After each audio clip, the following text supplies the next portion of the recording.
Mummy, मैं आपको बोल रहा हूँ ना, मैं मेघा से ही शादी करूँगा, वरना मैं जिंदगी भर कुंवारा रह जाऊँगा। और यह मेरा फाइनल डिसीजन है। और मैं अब इससे आगे कुछ नहीं बोलूँगा।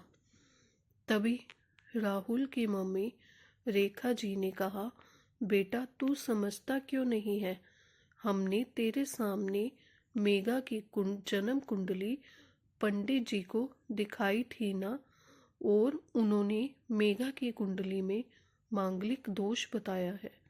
अब तू बता, सब कुछ पता होते हुए हम तेरी शादी एक मांगलिक लड़की से कैसे कर दे? तू जानता नहीं कि जिसमें मांगलिक दोष हो उसके जीवन साथी की मौत जल्दी हो जाया करती है। इसलिए तुझे मैं समझा रही हूँ, तू भूल जा अब मेघा को। अच्छे से सुन ले बात अपनी माँ की। रेखा जी ने राहुल को बहुत समझाया, पर राहुल का कहना था कि जब मैंने मेघा से प्यार किया था, तब मैंने उसके साथ प्यार करते हुए जन्म कुंडली का मिलान नहीं किया था, और ना ही मैं इन कुंडलियों को मानता हूँ। इसलिए अब बस मैं शादी करूँगा तो सिर्फ मेघा से, और यह मेरा आखिरी फैसला है। आखिर रेखा जी को अपने बेटे की जिद के आगे झुकना पड़ा, और पंडित जी के द्वारा बताए गए अनुसार मेघा के मंगल दोष को दूर करने के लिए राहुल के साथ शादी करने से पहले मेघा की शादी एक पेड़ के साथ करवाई गई। और उसके बाद मेघा ने राहुल से शादी करी। मेघा जब दुल्हन बनकर राहुल के घर आई, पर रेखा जी को तो अभी भी मेघा का मांगलिक होना खटक रहा था, और रेखा जी उसे दिल से नहीं अपना रही थी। और घर में कुछ भी परेशानी आती तो उसका दोष मेघा को ही दिया जाता। लेकिन मेघा बहुत ही पढ़ी लिखी संस्कारी लड़की थी। वह अपनी सासू माँ से मिले इन बेवजह आरोपों को अपने दिल से नहीं लगाती थी, और ऐसे ही ससुराल में उसके दिन कट रहे थे। एक दिन राहुल ऑफिस से जल्दी घर आ जाता है। तब रेखा जी ने उससे पूछा, बेटा आज जल्दी कैसे आ गया? तब उसने बताया, माँ आज सुबह से ही बुखार, सिर दर्द और बहुत कमजोरी आ रही है, इसलिए ऑफिस के काम में करने की हिम्मत ही नहीं हुई मेरी। तब रेखा जी ने कहा, चल बेटा जल्दी कर, हमें डॉक्टर के पास चलना चाहिए। तब राहुल और रेखा जी डॉक्टर को दिखाने गए।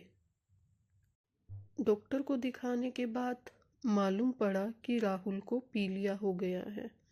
और दोनों जैसे ही घर लौटे, रेखा जी ने घर को सिर पर उठा लिया और कहने लगी, जब से यह लड़की हमारे घर में आई है, तब से हमारे घर में परेशानी ही परेशानियां आ गई हैं।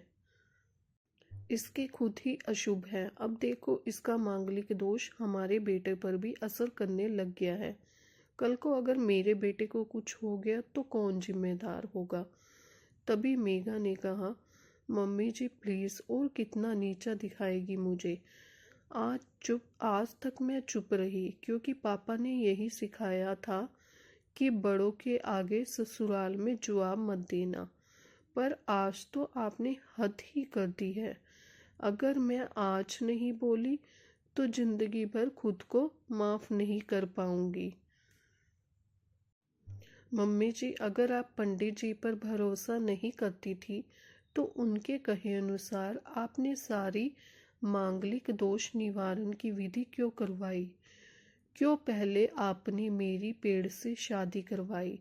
दोष मेरा मांगलिक होना नहीं है, बल्कि दोष तो मेरा आपकी बहू होना है, क्योंकि घर में जाने अनजाने में कुछ भी परेशानी आती है उसको आप मुझसे जोड़ देती है।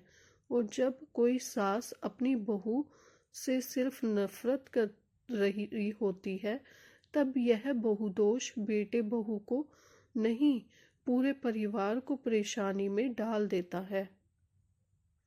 और इस बहु दोष से मुक्ति भी सिर्फ सास ही दिलवा सकती है।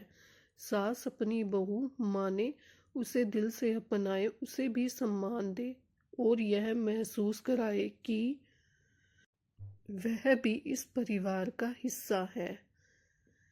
नहीं तो बहुदोष मांगलिक दोष से भी ज्यादा पीड़ादायक हो जाता है। मेघा की कही हुई बातें रेखा जी के दिल को झकझोर रही थी और उन्हें मन ही मन अब पछतावा भी हो रहा था। उस समय उन्होंने मेघा को कुछ नहीं कहा। थोड़े दिन बाद राहुल अब बिल्कुल ठीक हो गया और ऑफिस जाने लगा। और 1 महीने बाद राहुल की सैलरी भी बढ़ गई। तब उसने घर आकर उसका श्रेय मेघा को दिया। तो रेखा जी बोली, हाँ बेटा, तू सही कह रहा है। तू तो सारा श्रेय बहू को ही देगा। तेरी माँ का आशीर्वाद भी तो तेरी प्रगति के पीछे रहता है। तू तो मुझे श्रेय देना ही भूल गया। तब राहुल ने कहा, माँ, इस बार मेघा का मांगलिक दोष मुझ पर कोई और न ही मेरी तरक्की पर नहीं लगा। और माँ, जब हम बुरी परेशानियों का श्रेय मेघा को देते हैं तो अच्छे कामों का श्रेय भी तो मेघा को ही देना चाहिए। तो इसलिए आज का सारा मेघा को ही जाता है, राहुल ने हंसते हुए कहा। तब मेघा बोली, राहुल, तो क्या तुम भी मुझे ऐसा समझते हो? तब राहुल ने कहा, नहीं मेघा, बिल्कुल भी नहीं, बल्कि मैं तो माँ को यह समझाना चाह रहा हूँ कि सुख दुख हमारे जीवन का हिस्सा है और कभी जीवन में खुशियाँ आती है तो गम भी आते हैं। इसके लिए हमें परिवार के सदस्य या अपनी बहू को दोष देना उचित नहीं है। तभी रेखा जी बोली, बेटा सही कह रहा है तू, और तेरी तरक्की ही बहुत है मुझे इस झूठे दोषों से बाहर निकालने के लिए। आज मैं यह कसम लेती हूँ कि आज के बाद मैं मेघा को किसी भी बात का दोष नहीं दूंगी। यह सुनकर मेघा आज बहुत खुश थी, क्योंकि आज उसको उसकी सास ने मांगलिक दोष के साथ साथ बहु दोष से भी मुक्ति दे दी थी। Thank you friends for watching this video. अगर आपको मेरी वीडियोस अच्छी लगे please like share and subscribe करें। Thank you.